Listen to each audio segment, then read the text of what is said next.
Hello, everyone. Welcome to this presentation that is a collaboration between Macedon Public Library and Reliant Credit Union. We have Karen Dean, who is their educational outreach person, and she is going to tell us all about identity theft so that you can try to not be the victim of identity theft. So with that, I'll let Karen take it over.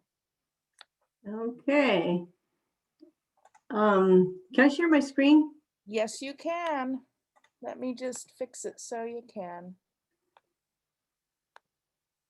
You should see at the bottom a thing pop up that says share your screen. Oh, right, there we go.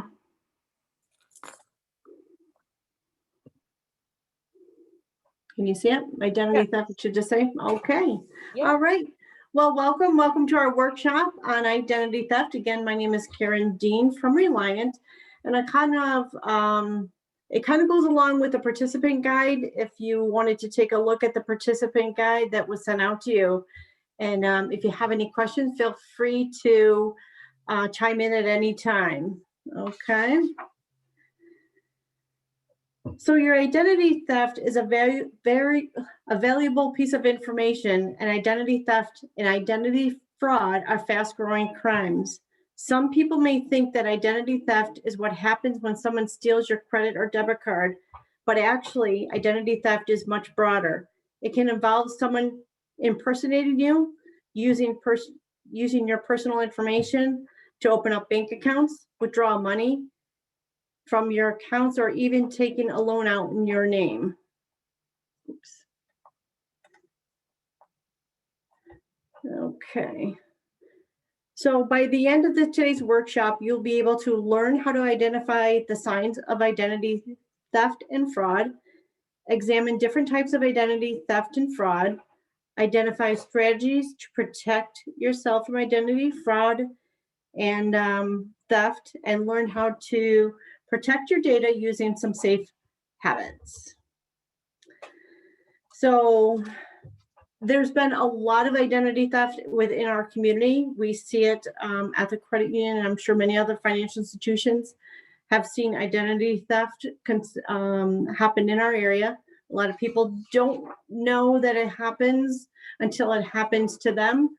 And I'm going to go over a few scenarios of things that we've have seen in the past. So this is a true false. One of the things is true or false. When you experience, whether you've experienced or know someone who's been a victim of identity theft, you can take steps to protect yourself to identify and report cases of a theft, which we'll explore later in this workshop. So if we took a poll, this question is true or false. There's a victim of identity theft every 2 seconds. And the second question is true or false. You are more likely to have your identity stolen than have your car stolen or home burglarized. So both of these facts are true. Identity theft is more common than most of us think. We will learn more about identity theft in the workshop, along with some ways you can protect ourselves from this growing issue.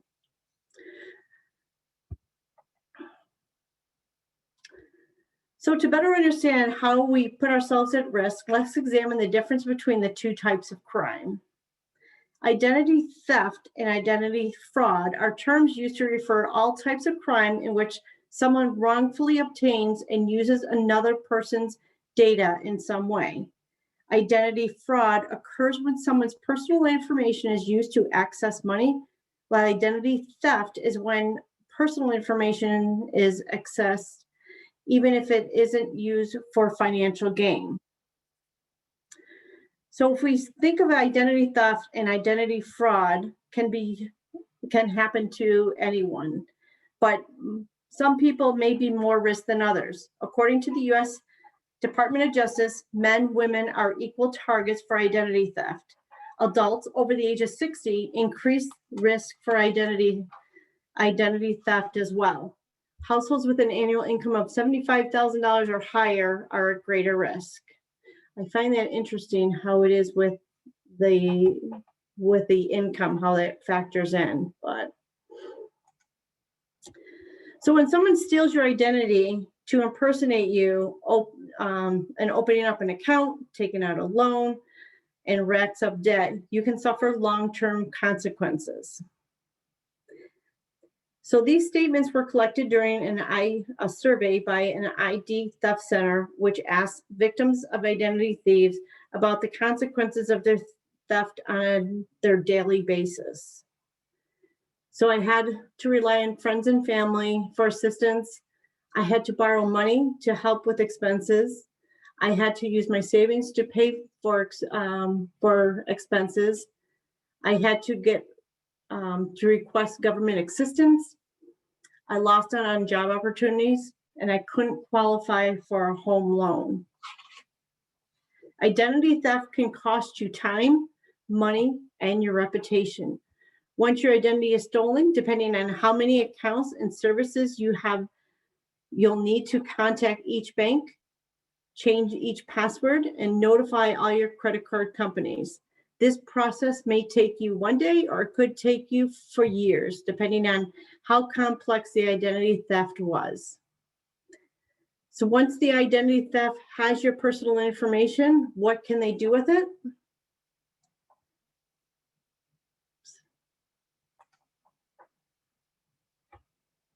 Identity thieves may use your information to open up new accounts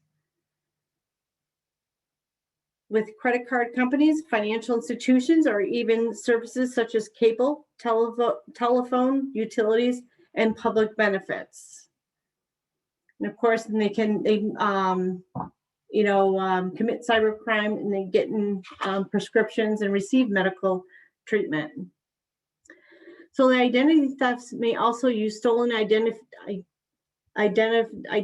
information to make transactions on your existing accounts. The thief may use your card or account itself to make purchases and rack up debt. In cases of identity theft, thieves may commit fraud by using your personal information to engage in criminal activity. They may, for example, present your identity as their own to police it if they're caught doing something illegal, or they may use it to commit cyber crimes. If your medical identity is stolen, thieves may use it to get prescriptions, visit medical professionals, or receive extensive treatments. This type of theft has a financial cost, but can also affect your medical history. So now that you know ways the identity theft can steal your information, so let's look at what it may be after in order to accomplish this.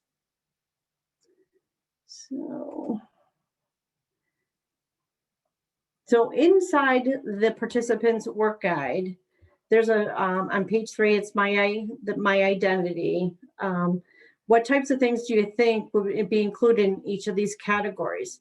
Each one of us have a lot of information about ourselves that we're already provided to organizations or individuals.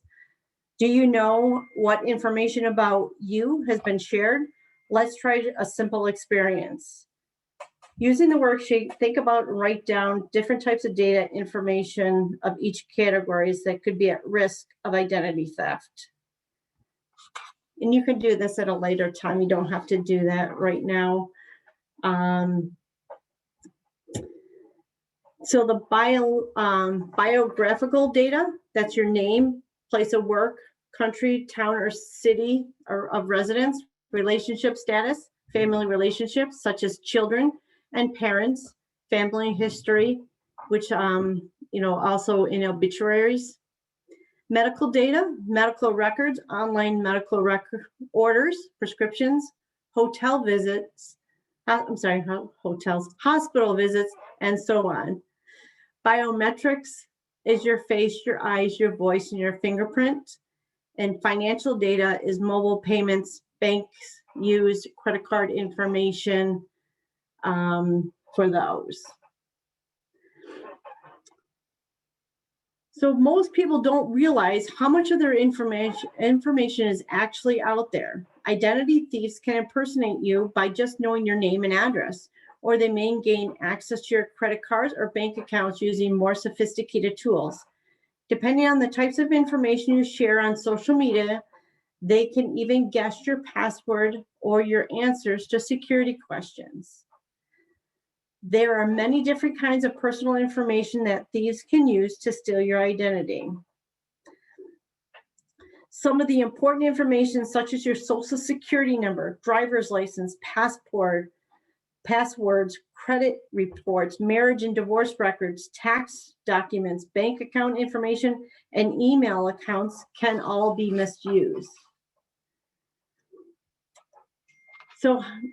So do the identity thieves how do they get a hold of your personal identity information? We'll take a look at some methods now. Okay. So you may think identity theft happens mostly online. There are many non-technical methods thieves use to steal your identity. The most common non-technical method thieves use is to access your data are theft, dumpster diving, shoulder surfing, and skimming. Many times thieves use personal theft to steal their identity. They may steal your purse or wallet from you and then use the information in your wallet to steal your identity. Hopefully you will not be a victim of theft, but in case you are, it's important to keep in mind some precautions in case your personal property is stolen. Do not carry PIN numbers in your wallet or passwords to access your accounts. Do not carry your social security card in your wallet.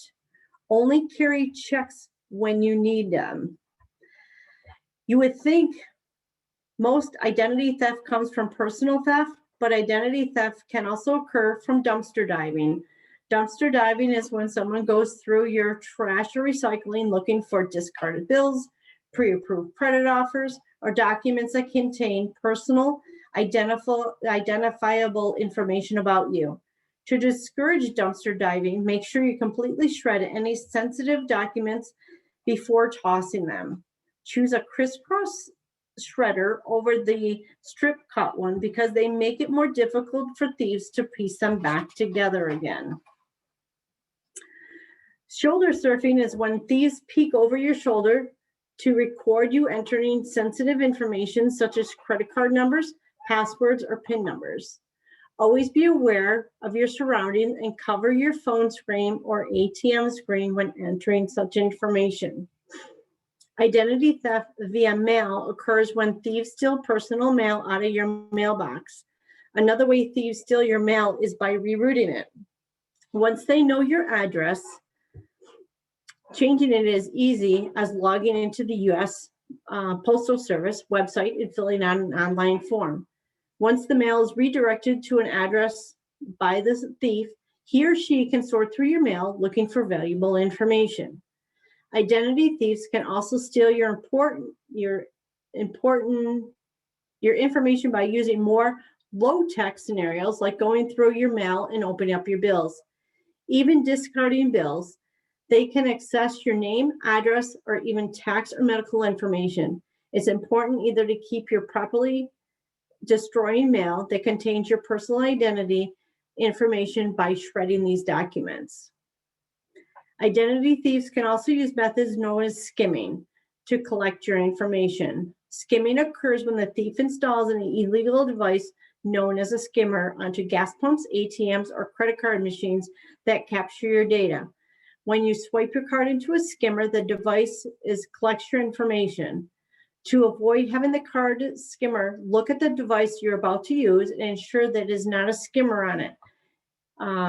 You can usually see some of these information online and also cover the PIN pad in inputting security codes at ATM. Try to maintain possession of your card and keep it in sight at all times. We always say the idea of if you take the skimmer and try and wiggle it, if it moves, you don't want to use that ATM or gas pump.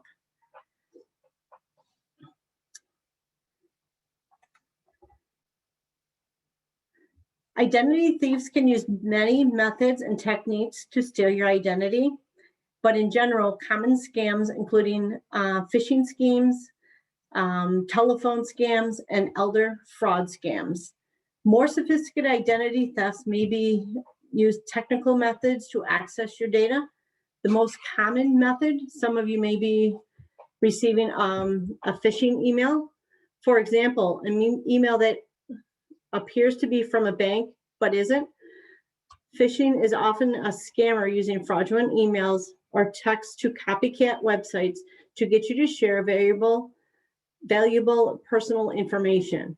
The scammers may include requests for people pretending to be the friend or family member who needs financial help. Phishing scams usually include emails where thieves will often send out fake emails impersonating a company that you do business with, such as your bank or credit union company, or they may reach out you through an email to pretend they are protecting you from a virus or malware allegedly detected in your computer. Telephone scams occur in various ways, whether it's a telemarketer calling you with a special limited time offer to people impersonating government officials, banks, or credit card companies. Elder scams are also common. These scams can range from Medicare health insurance scams, funeral and cemetery scams, power of attorney scams, and more.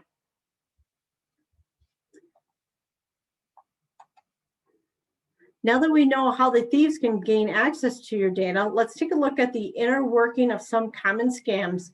Remember, these are just some of the most common scams that are out there. Let's begin with phishing, which we talked about earlier. It's a scam where the thief pretends to be a legitimate company, excuse me, and tries to collect your personal information. Whenever you receive an email or a text message asking you to click on the link to reset your password, update your credit card information, or enter your social security number or other personal information, these are a few steps that you can take to ensure your email is authentic. In the case of the email, check the email address where it's sent from. Does it match the email address used by your company or bank it is supposedly from? Look at the subtitle, differences in the spelling, email address, providing, or individual names. For example, if it's from a financial institution, make sure the email address says something like John Doe at, I think it's on there, no, it's not, acmebank.com, and not John Doe at acmcbank.com, where them watching the spelling. You want to check the language used in the greeting. How is the message addressed to you? For example, an email from a trusted financial institution would more likely address you by your name and not by dear member or valued client. Check the language of the rest of the message. Is the language what you would expect from your sender, or is it overly informal, threatening, or too general? Is it the message itself written poorly? Are there any spelling errors or grammatical mistakes? Is the person asking for something unusual? This could be your social security number or bank account number, or the person could be asking for large sums of money to be wired, or wanting to share large lotteries or financial windfalls. Usually this request will be time sensitive, urgent, according to the sender. So check before you click to open any attachment, before you click on any links. Ask yourself if you were expecting any attachment from the sender, and examine the link name and the file extension carefully, as it could contain malware. If there's any doubt about the legitimacy of the email, do not open any attachments. If you have any doubt, contact the financial institution directly and ask for to see if it's a possible phishing email. Take the time to prevent a lot of future pain for you and others. Now we're going to do there's an activity here in reference to the identity scam. So let's go on to the next one here. So here's an email. So if you read the email, you can see the difference of here is a Yahoo misspelled, not making it out to somebody, to yourself. If you're not verify this information with 24 hours, or your account will be permanently deleted. So again, there's a threat that they're going to try, to, get you to click the link. So we noticed that so that's that email. So the email address, the legitimate email, would come from an organization, not an outside email like Gmail or the Yahoo. The language, your customer, a legitimate email would be with their username. Grammar errors, such as we noticed that you inside your account will be the link of the Yahoo, the time sensitive, the email provider often sets up time emails to reset. Therefore, your dummy password, however, would not permanently delete your account. I have a tendency when people call me and then I let it go to voicemail later, and I try and call them back and they don't answer because it just rings busy, so it's fraud. So many scammers also operate via telephone. Next, we'll learn about these types of scams. So here's one. If we read over the phone conversation, hello, Miss Jane, you're a lucky winner of the $1 million lottery. Congratulations. All you need to do is verify your identity with your social security number and provide us with details of your bank account where we can wire you the money. I'm not supposed to tell you this, but if you act now, we should be able to waive all taxes on this amount. I have all the paperwork with me right here. Let's start with your social security number. So listen to the content. Do they talk about winning the lottery, sweepstakes, or content that you never entered? Do they ask you to buy something, increase your chances? Or do they offer you a too good to be true prize? In these typical calls, the scammers want you to get your credit card or other financial information as quick as possible. Listen to the urgency.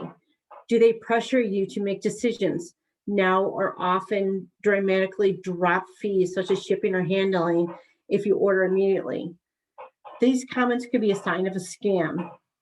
Listen to what they ask for. Do they ask for your whole social security number over the phone or ask you to confirm it? Do they ask you to wire or otherwise transfer money, cash to them in some way?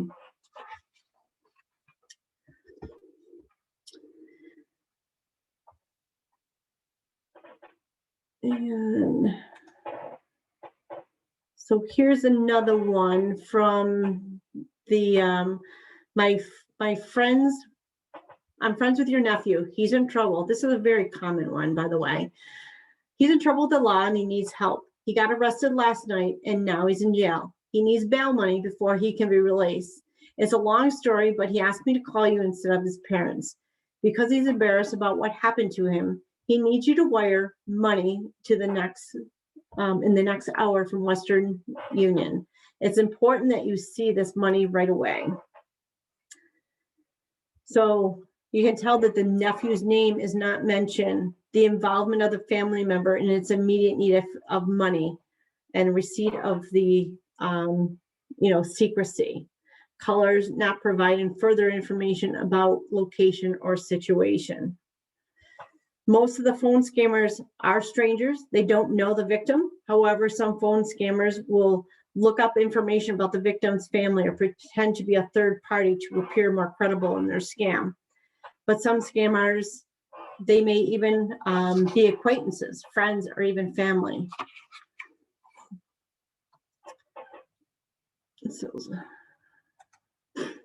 So we've seen the different phone scams. They've often used on our senior citizens. Now we use another way of scammers target senior citizens. People should be aware that their elderly friends and relatives may become victims of this next scam.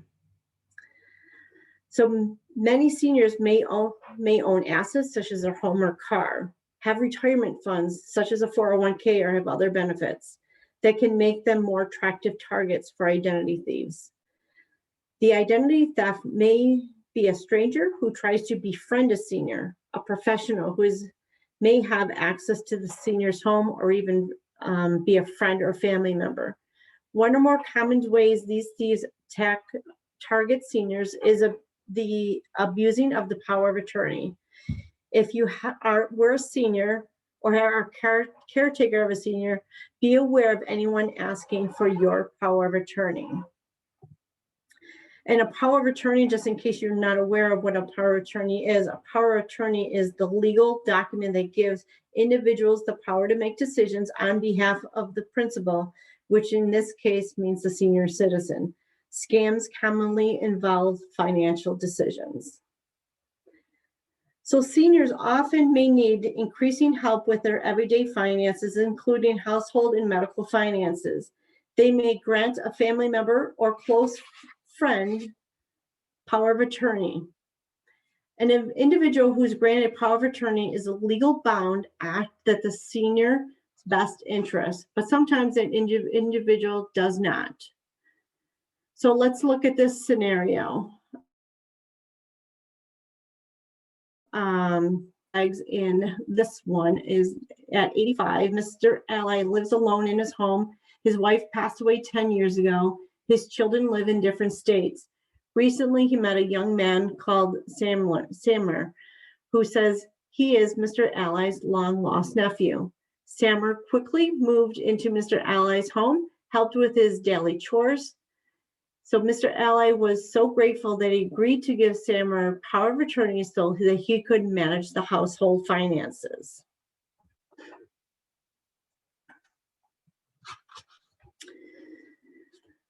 So to start with, Mr. Ally had never met Sammer despite the fact that Sammer said he was his long-lost nephew. Mr. Ally never requested proof to confirm his relationship. The fact that Sammer moved into Mr. Ally's home so quickly is also questionable behavior. When Mr. Ally gives Sammer power of attorney, he's essentially giving away his financial rights. This is another, just in reference, is Miss Garcia was 78 years old, who, when she gave her niece Angela power of attorney recently, Miss Garcia has become quite quiet and sad. She does not leave the house for her daily walks anymore. Her neighbors noticed that Angela bought an expensive new car and claimed it as it was for her aunt. Angela is also making plans to remodel and expand the guest bedroom and plan to move in. Since it's her aunt's house, she's intends to use her aunt's funds to pay for the expenses. When Angela is not around, Miss Garcia complains that some of her things are missing.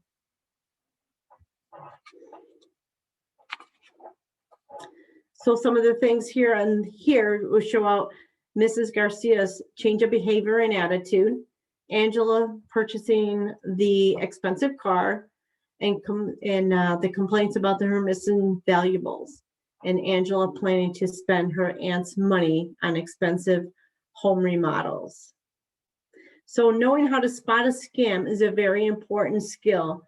You can find out more details of scams and red flags at www.identitytheft.gov. And the information is also in your participant guide.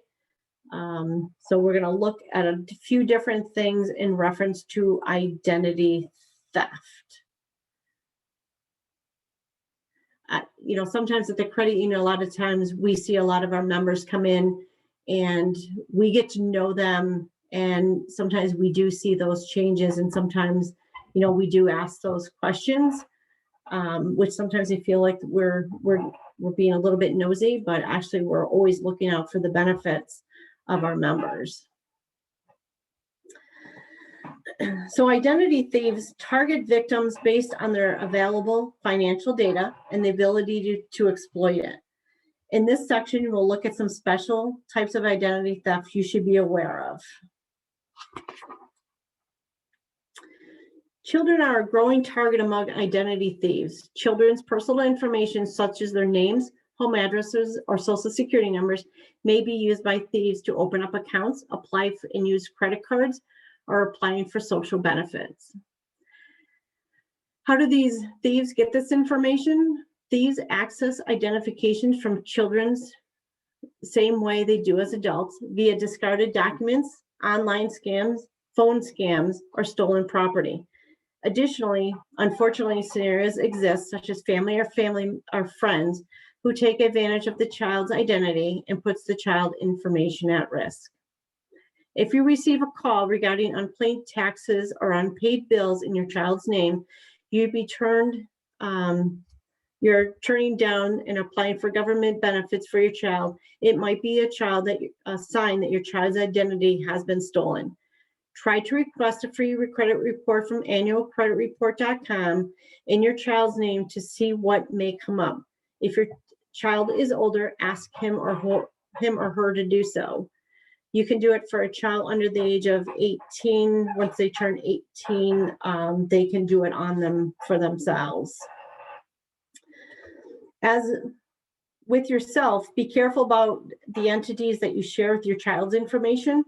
Schools for kindergartens to college collect and store personal information about your child, and they are legally obligated to protect it. Still, parents should take the initiative. Find out the school's policy on disclosing and discarding private information. Parents of older students have the right under the Family Education Rights and Privacy Act. So ask about the directory information and know how you can opt out of information being disclosed. Your child's doctor's office may ask for the social security number, but the information is unnecessary because most insurance companies no longer use social security numbers as member ID numbers. You can refuse or decline to provide your child's number. The medical theft, identity theft, may occur when a thief uses your medical identity to access healthcare, get prescription medication, or to claim insurance benefit. These often retrieve this information from dumpster diving or discarded bills and medical records. These may also access it during data breaches or hacks or medical offices or hospitals. If you receive a medical bill or treatment and you didn't receive it, insurance claim, conditions you don't have, or debt collections or unpaid medical bills, you are not responsible for it. It may be a sign of the thief is using your medical identity. This theft can be especially harmful because your medical history may become intertwined with thieves, increasing the risk of misdiagnosis or denial of services or insurance. Find out how your doctor, hospital, or medical care centers discard your sensitive information. You may also request a document called Accounting of Disclosures that lets you know that whom, when, and why the medical services shared your information with third parties.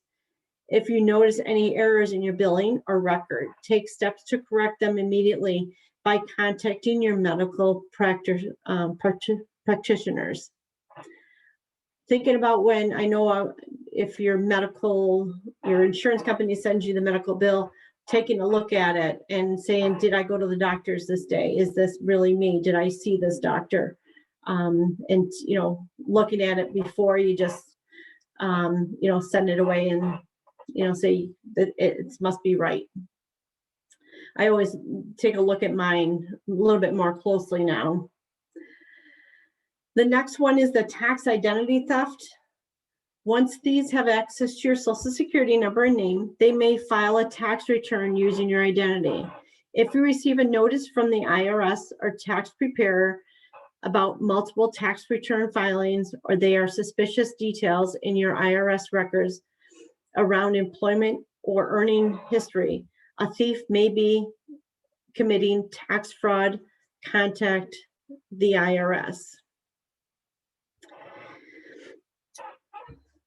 So earlier we discussed some strategies of spotting a scam, but what can you do to prevent a thief from stealing your information in the first place? So some of the things that we need to do is just to be able to stop some of the that we can help is using a strong password when you're online or anything that you have to needs a password. Using the letters, I think most passwords are pretty common to use uppercase, lowercase, a letter, or I'm sorry, a number, and a sign. Always shred your sensitive documents. Don't just throw them in the trash or even ripping them up, making sure that they're shredded with a shredder. Don't share sensitive information over the phone unless the source has been verified. And don't discard any recycling bills. Don't discard or recycle bills or medical reports. Destroy them. Think of them just as important as your social security number is. So these are some of the great strategies to protect yourself against identity fraud, which occurs and someone's personal information is used for money. Let's take a look at some more options of protecting yourself against identity theft when it occurs when someone's information is accessed and even if it isn't used for financial gain. So some of the red flags that can alert you to identity theft.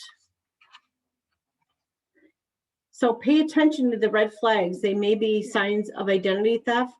This information is also in your participant guide. While you may not be able to prevent all cases of identity theft, review the following red flags and take a moment to think about some of the things that you can do to protect yourself against identity theft. So denials. Denial of credit cards, applications, and services. Denials of services, utility, rent, and mortgages. Unusual activity. Any unusual charges on a credit card or financial account. Unusual charges on a credit report or credit scoring. Unusual calls from debt collectors, agencies, or debt that you do not owe. Unusual bills for services or products that you do not use. Unusual increases in insurance and interest rates. The IRS reports indicating that more than one person has filed a tax return using your social security number. IRS reporting indicating wage received from unknown sources. On the medical side, incorrect medical history information, incorrect billing medical bills, and then lost items, lost mail, and lost bills. So knowing that the signs of identity theft and how it can affect your loved one, you can set the foundation for taking over steps towards protecting and prevention.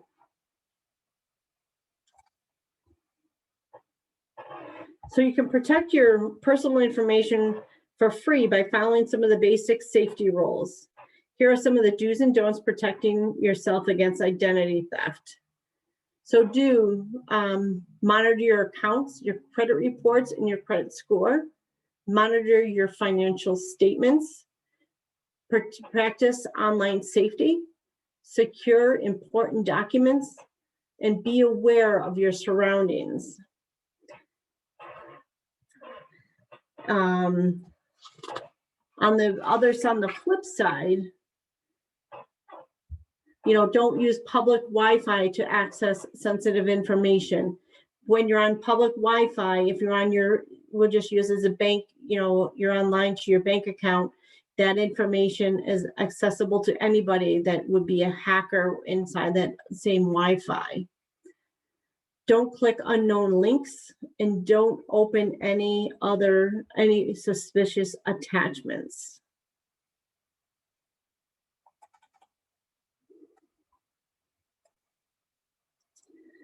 There are many ways you can protect yourself against identity theft. Here's some of that you can use. If you feel you need to do more or could use help with protection, commercial monitoring services are available. Some of the credit monitoring services keep a close watch on your credit and send your update and alerts on credit report changes. These services allow you to recognize problems and take action in a timely manner. They charge a fee for the service. There's also identity monitoring services. They can fill a gap in your credit monitoring services that you may miss. The service can alert you if your personal information is used to create an account or to sign up for services, or that your information shows up in records such as court records, but they also may charge a fee. You can use the credit freeze or security freeze to protect your accounts. A credit freeze typically protects anyone from accessing your credit, such as opening up a new account until you authorize the release. Credit freezes and unfreezes are free for the 3 major credit bureau when requested. Another way to protect you through the fraud alerts. Fraud alerts are available from any of the 3 credit monitoring bureaus. Temporary fraud alerts and free and last up to 1 year. Protection and prevention is important steps in halting to identity thieves. But what can you do if you have already been a victim of identity theft?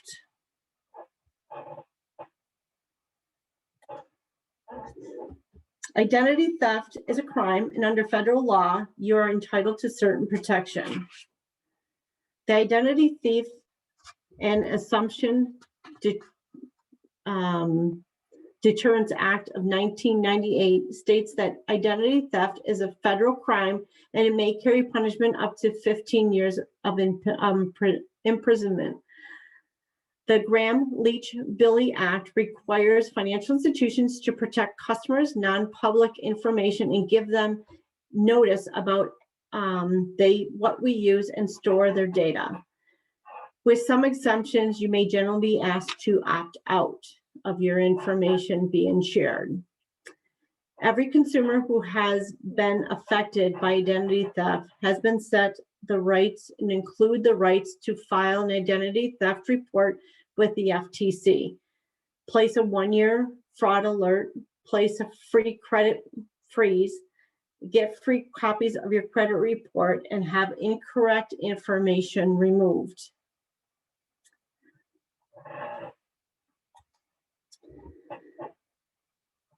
So some of the things that we covered, we did cover a lot of things today that could potentially affect your credit.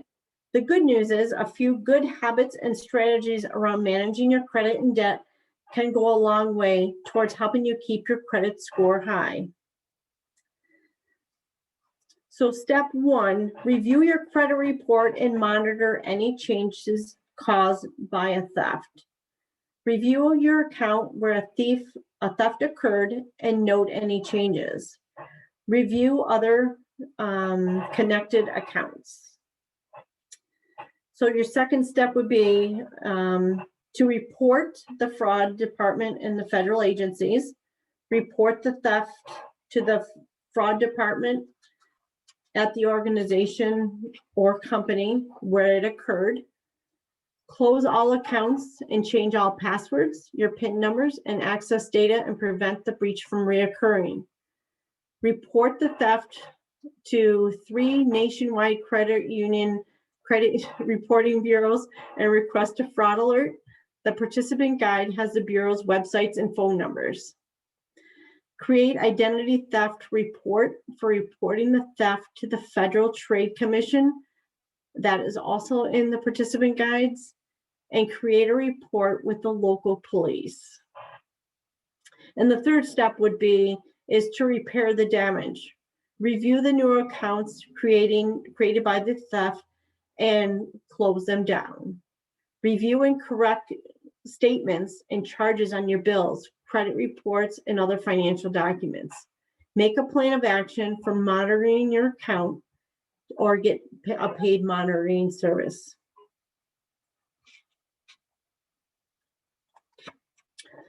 The Federal Trade Commission website is through that identitytheft.gov offers free personalized recovery plans based on unique experiences.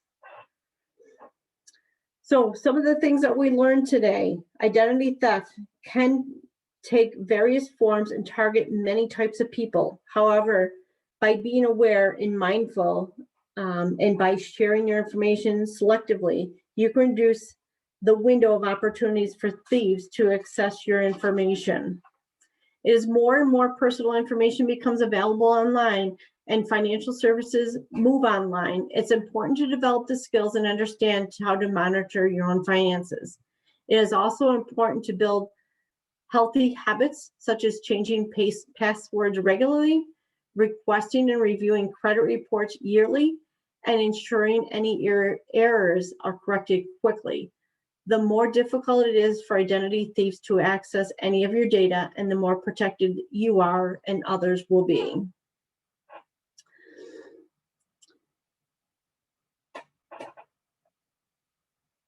Any questions?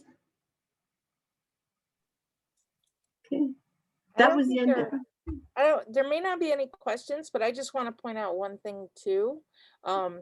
When you're online and you're using social media, make sure you're aware of the sorts of details you're posting about yourself, because that's another way that they can cobble things together and, figure out a lot more about you than you probably intended.